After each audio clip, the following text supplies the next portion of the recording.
Losing someone you grew up watching on screen feels deeply personal. When news broke that James Van Der Beek had passed away, it hit differently. For many, he wasn't just an actor. He was a symbol of youth, ambition, heartbreak, and growth.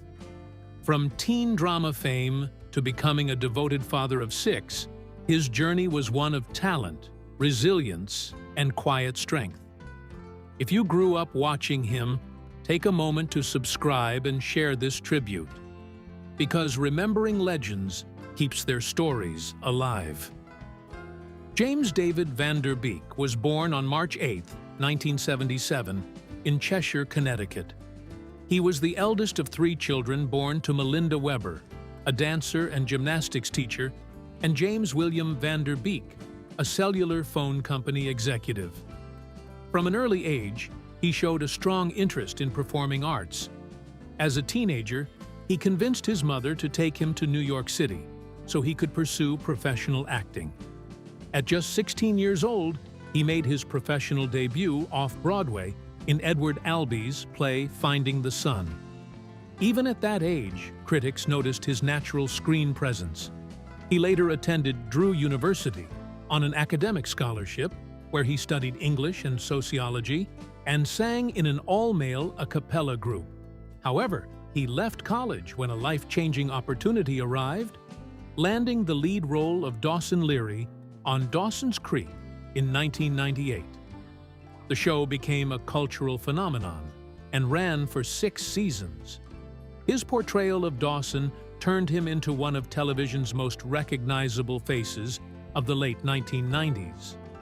At the height of his fame, he starred in the hit film Varsity Blues, which debuted at #1 at the US box office and earned him an MTV Movie Award. Over the years, he built a diverse career, appearing in films like The Rules of Attraction, television shows such as CSI, Cyber, and later portraying a fictionalized version of himself on Don't Trust the Bee in Apartment 23, where he showcased his brilliant comedic timing and self-awareness. But beyond the fame, James was first and foremost a family man. He was married to business consultant Kimberly, whom he wed in 2010 in Tel Aviv, Israel. Together, they built a large, loving family and had 6 children. Friends often described him as a hands-on father, deeply present, spiritually grounded, and protective of his children's privacy. He openly spoke about the pain of miscarriages his wife experienced and never hesitated to share vulnerability in moments of hardship. In 2020, he moved his family from Los Angeles to Texas, seeking a quieter and more grounded lifestyle. Just weeks before his passing, he purchased a sprawling Texas ranch worth more than $4 million. Reports revealed that close friends helped him secure the down payment through a trust, ensuring his family would have a permanent home rather than continue renting. It was one final act of love and responsibility, making sure his wife and children would have stability. Despite having a reported net worth of approximately $3 million, the financial strain of cancer treatment had reportedly drained much of his savings. Following his death, friends launched a GoFundMe campaign for Kimberly and their 6 children, which raised over $2.3 million. That outpouring of support reflected how deeply he was loved, not just by fans, but by those who knew him personally.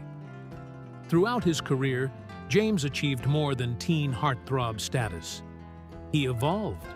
He experimented with indie films, theater, voice acting, and even co-created and starred in the critically praised series What Would Diplo Do? His ability to parody himself showed humility, something rare in Hollywood. He also used his platform to speak about fatherhood, mental health, and perseverance during illness.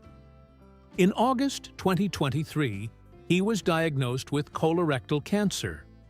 He kept his diagnosis private until November 2024, choosing to battle the disease quietly with the support of his family. Even during treatment, he continued working and making public appearances. In late 2025, he auctioned memorabilia from Dawson's Creek and Varsity Blues to help cover medical expenses, a move that revealed the harsh reality many face when fighting long-term illness. On February 11, 2026, James Van Der Beek passed away at the age of 48. His death was not just the loss of an actor, it was the loss of a husband, a father, and a man who fought courageously behind the scenes. Shortly after his passing, Fox announced a special re-airing of the real Full Monty in his honor, encouraging viewers to donate to the Colorectal Cancer Alliance, continuing awareness around the disease that claimed his life. His story served as a reminder that fame did not shield anyone from life's hardest battles. Yet, in the face of illness, he chose dignity, privacy, and purpose. If this tribute touched you, consider subscribing and turning on notifications. It helps keep stories like James's alive and supports the creation of more heartfelt content that honors the lives behind the headlines.